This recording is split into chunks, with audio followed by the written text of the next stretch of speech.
नमस्कार, स्वागत है आप सभी का कार्यक्रम बीच बहस में। आज के हमारे इस कार्यक्रम में हम खेलों की बात करेंगे। जी हाँ, मौजूदा दौर के अंदर खेलों में किसी भी देश की स्थिति और प्रगति उसके परफॉर्मेंस पर निर्भर करती है और कहीं ना कहीं मौजूदा दौर के अंदर लगातार खेलों में भारत का प्रतिनिधित्व बढ़ भी रहा है और साथ ही साथ मजबूती के साथ हमारा परफॉर्मेंस रिजल्ट के रूप में भी सामने आ रहा है।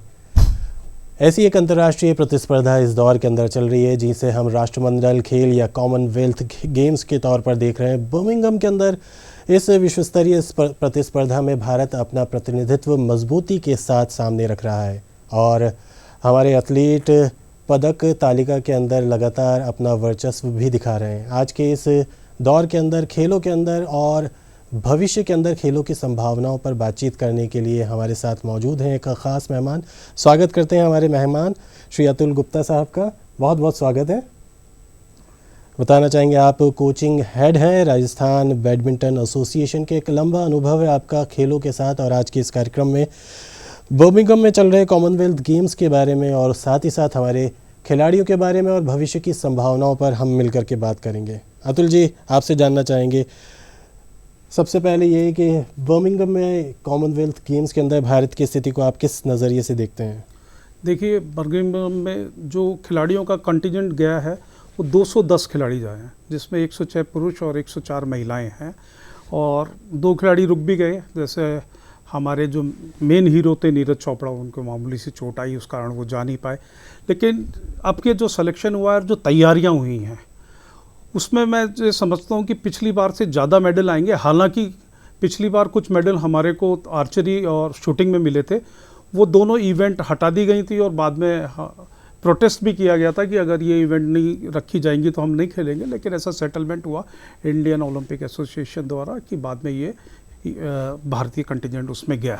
इसमें देखने की बात यह है कि बहुत सारे खिलाड़ी ऐसे हैं जिन्होंने ओलंपिक में भी पदक लिए हैं। जी जी, वो अपनी परफॉर्मेंस करेंगे और पदकों की संख्या को बढ़ाएंगे।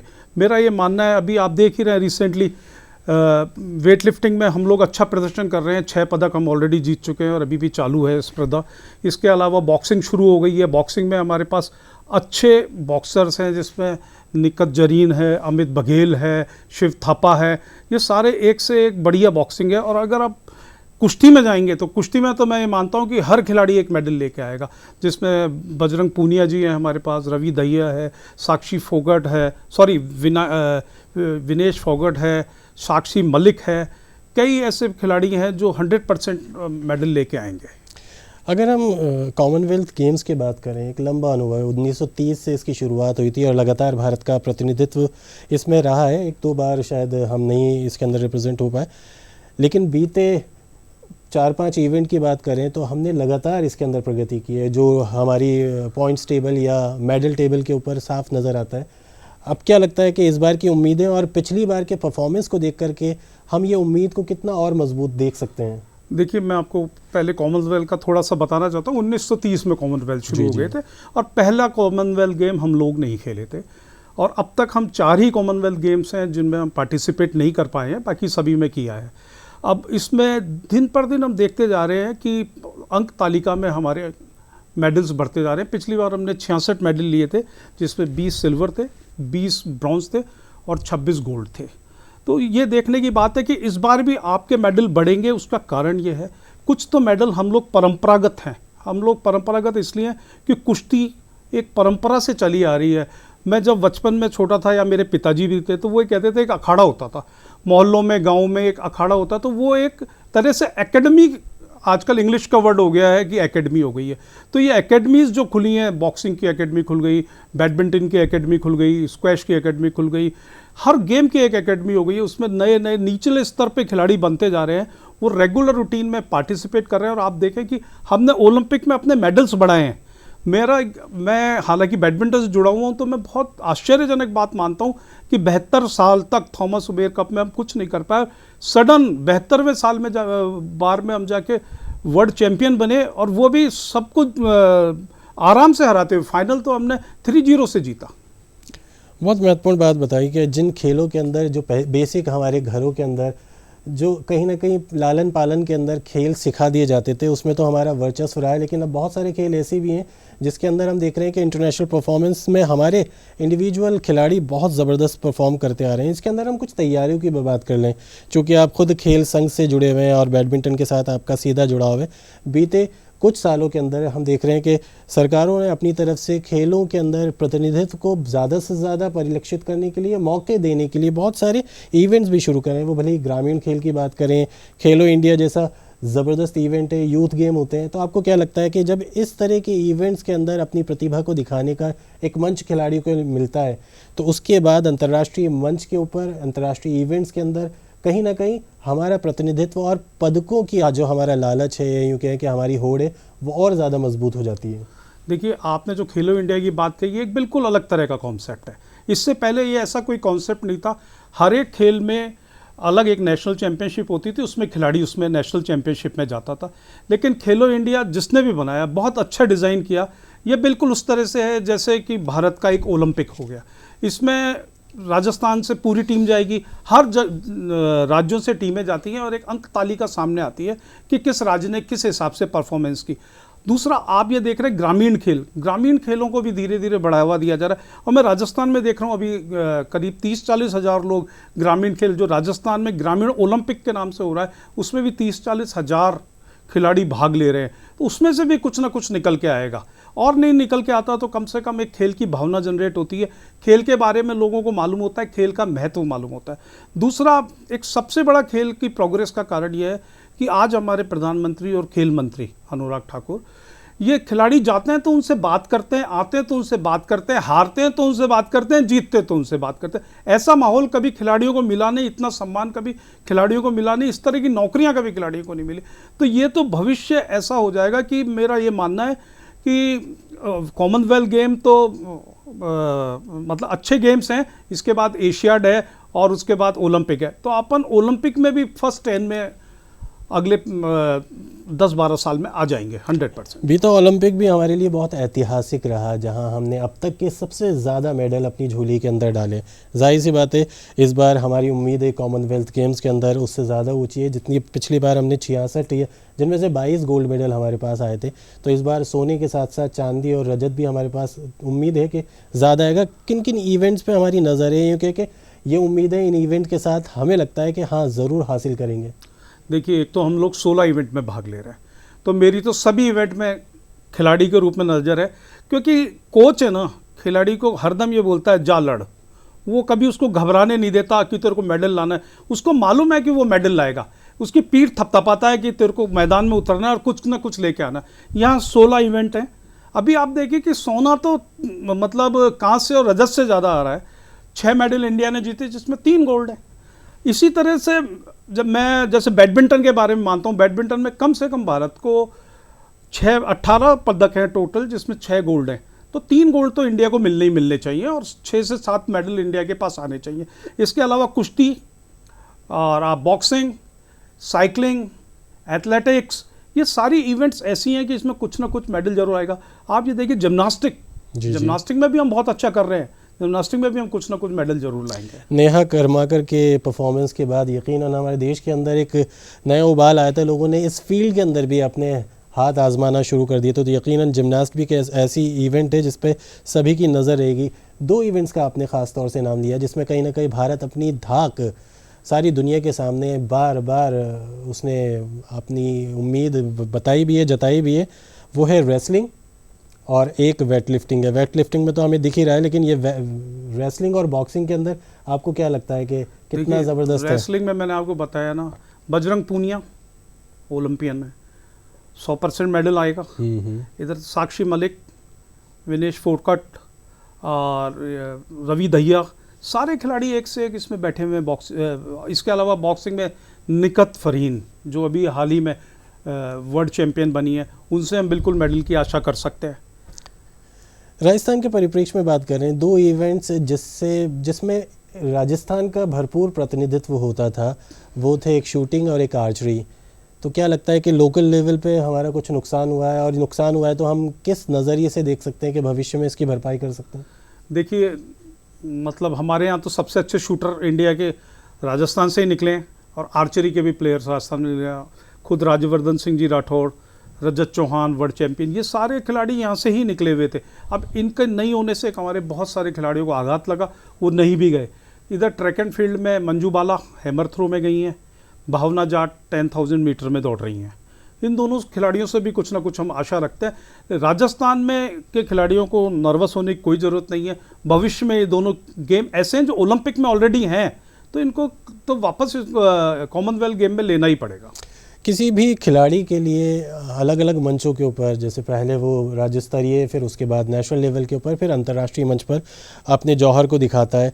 साथ ही साथ उन अंतर्राष्ट्रीय स्थितियों परिस्थितियों को समझने का और उस दबाव को महसूस करने का भी एक महत्वपूर्ण मौका होता है। आपको क्या लगता है कि जब हम 210 खिलाड़ियों के इस दल को लेकर के जाते हैं तो ये कम होता है, ज़्यादा होता है, या आपको लगता है कि हाँ हम अपनी तरफ से इस लेवल के टूर्नामेंट के अंदर ज़्यादा से ज़्यादा खिलाड़ियों को वहाँ तक पहुँचाएं ताकि कम से कम वो अंतर्राष्ट्रीय परिस्थितियों को समझना, उस दबाव को महसूस कर सकें? सर, इसमें सबसे बड़ी बात यह है कि आपकी और हमारे कहने से ना तो वो दल छोटा तो हो सकता है लेकिन बड़ा नहीं हो सकता। ये हमारी किस्मत है कि हमारे खिलाड़ी अंतर्राष्ट्रीय स्तर पर क्वालिफाई कर रहे हैं। ये क्वालिफाई करके ही जा सकता है, हर कोई नहीं जा सकता। तो अंतर्राष्ट्रीय स्तर पर हमारे खिलाड़ियों ने इतना क्वालिफाई किया है। ये अभी मैं रिसेंटली देख रहा था कि जैसे बैडमिंटन की टीम है तो पूरी टीम क्वालिफाई है क्योंकि वर्ल्ड चैंपियन है। हॉकी में मेडलिस्ट हैं, पूरी टीम क्वालिफाई है। हॉकी में जैसे 32 लोग हैं तो 16 की टीम है, पूरी क्वालिफाई है। 210 लोगों का जो समूह बना है ये सारे दुनिया के टॉप प्लेयर्स हैं और वो भी 10 और 15 के अंदर हैं। तो इसमें हार जीत से ऊपर ये है कि कोई भी खिलाड़ी किसी भी समय क्लिक हो सकता है। 210 खिलाड़ियों के इस दल के अंदर हम ये भी देखते हैं और बहुत इम्प्रेसिव भी लगता है कि 14 साल से लेकर के 45 साल तक के खिलाड़ी इसमें शामिल हैं। तो कहीं ना कहीं हम देखते हैं कि एक तरफ युवा जोश है तो वहीं एक अनुभव भी है। तो इसको किस तरह से बैलेंस किया जाता है और किसका किस तरह से फ़ायदा लिया जा सकता है? क्योंकि आप खुद एक कोच हैं तो आप एक व्यक्ति के शारीरिक सौष्ठव को भी पहचानते हैं और साथ ही साथ मानसिक स्थिति को भी समझते हैं। देखिए सर, स्क्वैश में अहनत सिंह जो 14 साल के सबसे छोटे खिलाड़ी हैं और सुनील बहादुर लॉन बॉल में जो 45 साल के सबसे बड़े खिलाड़ी हैं। खिलाड़ी की उम्र होती है लेकिन जब तक उसमें दम है वो खेलता रहता है। हमारे पास भी कई लोग आते हैं, पूछते हैं साहब बैडमिंटन की उम्र क्या है एंट्री की। पहले हम शायद एक उम्र बताते थे कि साहब 8 साल है, 7 साल है। अब हम बच्चे, छोटे बच्चे इतने फिजिकली फिट हैं, हम उनको कहते हैं कि आप आओ। कम से कम 1 साल अगर आप ग्राउंड पे आने की भी आदत लगा लोगे तो उसके बाद आप रेगुलर अच्छा खेलने लगोगे। तो इसलिए खिलाड़ियों की उम्र का तो कोई तकाजा ही नहीं है। अब 14 साल के जो स्क्वैश में गए हैं तो आप सोचिए कितना सा प्लेयर होगा और कितना समय हुआ होगा उसको खेलते हुए। मैं मानता हूँ 6 से 7 साल से ज़्यादा उन्होंने नहीं खेला होगा अभी। हम फ्यूचर की बात करें अतुल जी, आपसे ये ज़रूर जानना चाहेंगे कि बच्चों को भविष्य के खिलाड़ी के तौर पर अगर हमें कल्टीवेट करना है तो वो शुरुआत कब हो? क्योंकि आप खुद एक कोच रह चुके हैं, आप ज़मीनी हकीकत जानते हैं।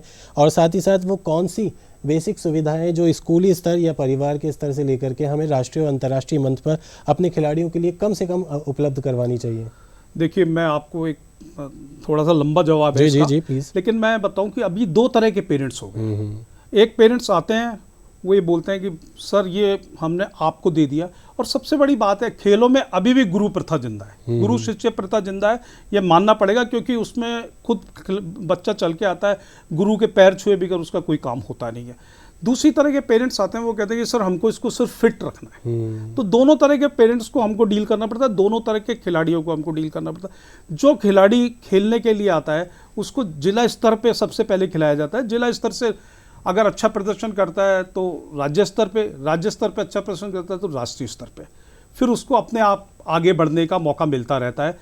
आप ये देखिए, आपने जो पूछा स्कूल कॉलेज और इसमें डेवलपमेंट की बात, तो मैं आपको एक छोटा सा जवाब दूंगा। मैं समय समय पे और भी कार्यक्रमों में मेरी बात हुई।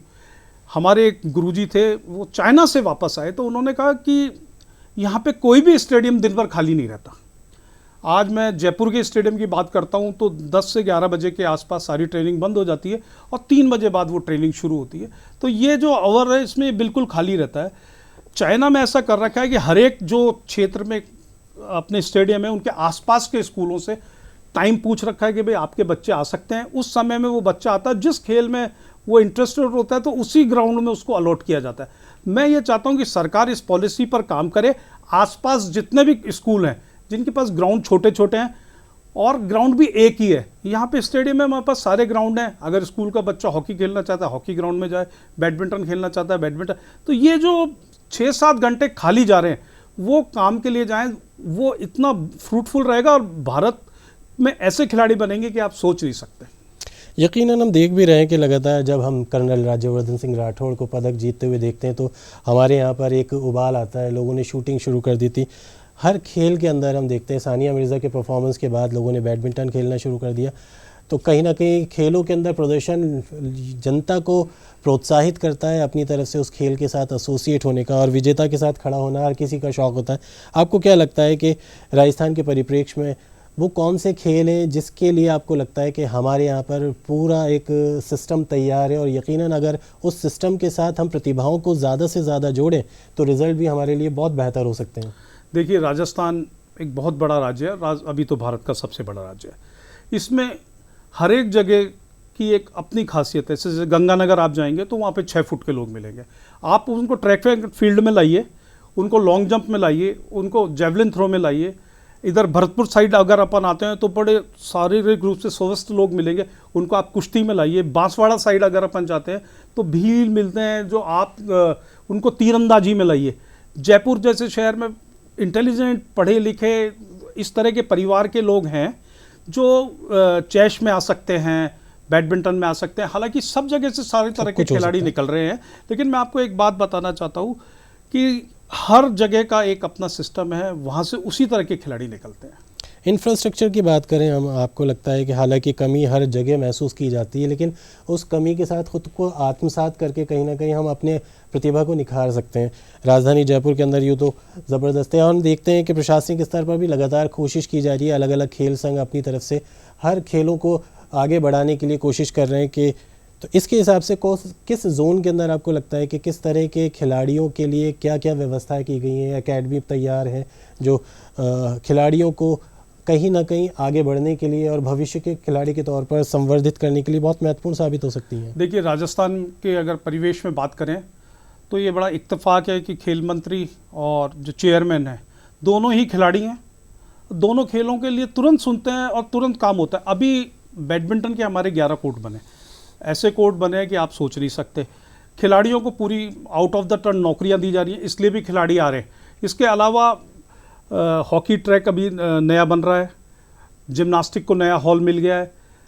राजस्थान में अगर जयपुर की बात करें तो यहाँ सारे खेल अवेलेबल हैं, सारे कोचेज़ अवेलेबल हैं। मैं चाहता हूँ इस तरह के राजस्थान में कम से कम बड़ी जगह पे 6 से 8 हर राज्यों में 6 से 8 ऐसे सेंटर डेवलप हों जहाँ पे सब तरह की तो सुविधा और सभी तरह के कोच हों। आपसे एक और चीज़ जानना चाहेंगे, स्कूल लेवल के ऊपर जो आज हमारे यहाँ पर हम व्यवस्थाएं देख रहे हैं वो कितनी काफ़ी या कितनी नाकाफ़ी हैं? क्योंकि वो एक उम्र होती है जहाँ पे हम बच्चों का शौक़ पनपते हुए भी देखते हैं और उस शौक़ के साथ एक करियर के तौर पर आगे बढ़ते हुए भी देखते हैं। तो आपको क्या लगता है कि हमारे इस एजुकेशन सिस्टम के साथ खेलों का जुड़ाव कितना मजबूत है या कितना मजबूत किया जा सकता है? देखिए, धीरे धीरे खेलों का जुड़ाव एजुकेशन के साथ तो मजबूत हो ही रहा है, लेकिन इसमें कोई रिजल्ट ओरिएंटेड वर्क नहीं हो रहा। स्कूल में एक ही ग्राउंड में सब चीज़ खिला दी जाती है। उससे मेरा ये मानना है कि आपका शारीरिक रूप से तो आप ठीक है, वो आधा घंटा 1 घंटा खिला दिया, लेकिन कोई पर्टिकुलर खेल पकड़कर वो खिलाड़ी आगे बन नहीं पाते। अगर अपन खेलों के रूप में सोचें तो स्कूलों में अभी बहुत ज़्यादा डेवलपमेंट होने की ज़रूरत है। स्कूलों के लिए ग्राउंडों की ज़रूरत है। मेरा अभी फिर यही मानना है कि अगर स्कूल में ग्राउंड नहीं है तो सवाई मानसिंह स्टेडियम या ऐसे जहाँ भी स्टेडियम है वहाँ स्कूलों को 1-1 घंटा सारे ग्राउंड अलॉट करें ताकि प्रतिभाएं निखर कर सामने आए। बहुत सारे स्कूल ऑफिशियल्स भी हम इस कार्यक्रम के ज़रिए देख रहे हैं। आप चूँकि खुद डायरेक्ट खेलों से जुड़े हुए हैं, आपसे ज़रूर जानना चाहूँगा अतुल जी, असल में हम एक्स्ट्रा करिकुलर एक्टिविटी के अंदर स्कूलों के अंदर बच्चों को हर हफ्ते के अंदर 2-2 या 3-3 इवेंट के साथ जोड़ते देखते हैं, लेकिन कई बार हम उन एक्टिविटीज़ के अंदर ये देख नहीं पाते कि बच्चे की प्रतिभा, जो हर किसी की एक नैसर्गिक प्रतिभा होती है, उसके साथ किसी एक खेल को जोड़ दें। आप क्या कहेंगे कि इन अलग अलग इवेंट्स के साथ करवाने की बजाय किसी बच्चे के अंदर एक चीज़ को पहचान करके उसको आगे बढ़ाने के लिए अगर स्कूल लेवल पर प्रयास किए जाए तो कितना महत्वपूर्ण हो सकता है? देखिए, ये आपने बहुत अच्छा सवाल पूछा है और ये दिखता है। बहुत बच्चे लंबे लंबे होते हैं, 6 फुट का बच्चा है, 8th में पढ़ रहा है, अपने को लगता है बहुत लंबा, लेकिन हम उनको बास्केटबॉल में ले जाएं तो आज है ना वो रिजल्ट देंगे। और बास्केटबॉल में स्कूल वालों को उनको कम से कम ये मोटिवेट करना चाहिए कि आप इस तरह के तो बास्केटबॉल में किसी बच्चे को ये ना बोलें कि आप उसका वेट ज़्यादा है, वेट ज़्यादा है तो इनिशियल स्टेज पे उसको वेट लिफ्टिंग में लाएं, ताकि उसका वेट भी छटेगा और खेल भी निखरेगा, आपकी मसल्स भी डेवलप होंगी। इस तरह से खिलाड़ी को हमारे को देखना पड़ेगा कि किस तरह का उसका शारीरिक रूप है, उसको उसी खेल में हमारे को ले जाना चाहिए। प्रोफेशनलिज्म हर जगह अपनी तरफ से एक ख़ास रोल प्ले करता है, बेहतरी के लिए भी और साथ ही साथ विकास के लिए भी।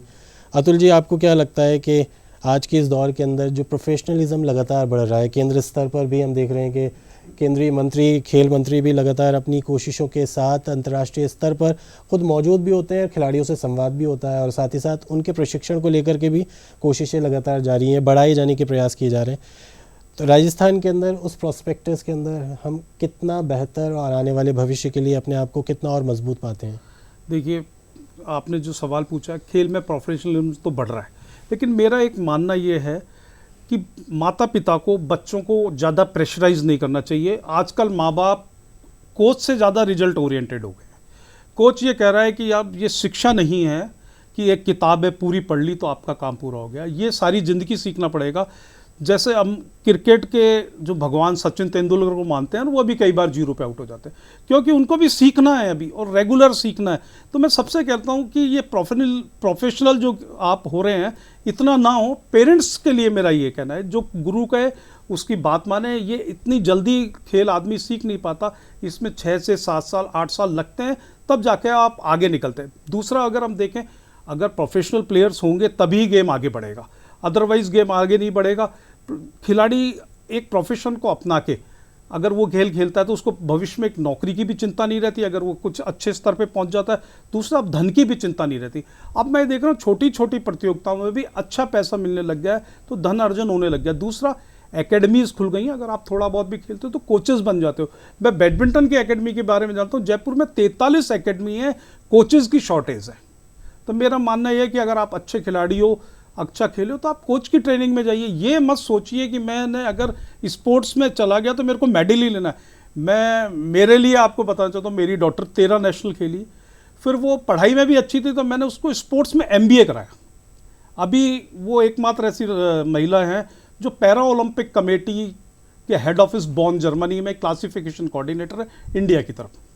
तो ये देखने की बात है कि और भी बहुत सारी चीज़ें हैं खेलों में। आप प्रोफेशनल खिलाड़ी बनाइए, उसको प्रोफेशनल आप नौकरी दीजिए, कोच बनाइए, आपका बच्चा कहीं भी इसमें मात नहीं खाएगा। हाँ, खेल कहीं ना कहीं एक सर्वांगीण विकास के साथ तो जुड़े हुए हैं, आपके अंदर प्रतिस्पर्धा भरते हैं, लेकिन साथ ही साथ ये भी है कि खेलों के ज़रिए हम डायरेक्ट नहीं तो इनडायरेक्ट तौर पर अपना करियर ज़रूर बना सकते हैं और साथ ही साथ हमारी शारीरिक मजबूती उसके लिए एक एडेड एडवांटेज है। अब वक्त तो बहुत कम बचा है, अतुल जी आपसे ज़रूर जानना चाहेंगे, कॉमनवेल्थ खेलों के साथ साथ भविष्य के तौर पर आने वाली राष्ट्रीय और अंतर्राष्ट्रीय प्रतिस्पर्धाओं में भारत को आप कितनी मजबूती से आगे बढ़ता हुआ देखते हैं, और इस इवेंट के लिए आप खिलाड़ियों के लिए क्या आपका मंत्र होगा? देखिए, मेरा तो यही मंत्र है खिलाड़ियों के लिए कि आप खेल खेलें, खेल की भावना से खेलें। और एक जो सबसे ज़्यादा अभी एक दिक्कत आ रही है एज फ्रॉड की, आप और पेरेंट्स को मैं ये बोलना चाहता हूँ, खिलाड़ियों को भी बोलना चाहूँ, आप जिस उम्र के हैं उसी उम्र में खेलें, उससे बड़ी या उससे छोटी उम्र में, उससे छोटी उम्र में नहीं खेलें। बड़ी में तो आप खेलें तो बहुत उत्साह की बात है, लेकिन छोटी उम्र में नहीं खेलें जिससे और खिलाड़ियों को नुकसान पहुँचे। आप खेल की तरफ फोकस रहें।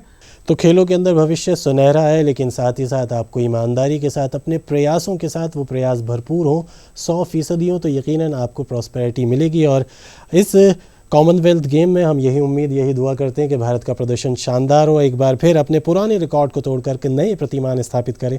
वक्त हो गया है अतुल जी, आपको दे हम बहुत बहुत शुक्रिया, हमारे इस कार्यक्रम में आप आए और इतनी अच्छी बातें हमारे दर्शकों के साथ आपने साझा की। बहुत बहुत शुक्रिया, धन्यवाद। तो अगले बीच बहस में फिर किसी और मुद्दे के साथ हम होंगे, तब तक के लिए आप मुजीब को दीजिए अनुमति। नमस्कार।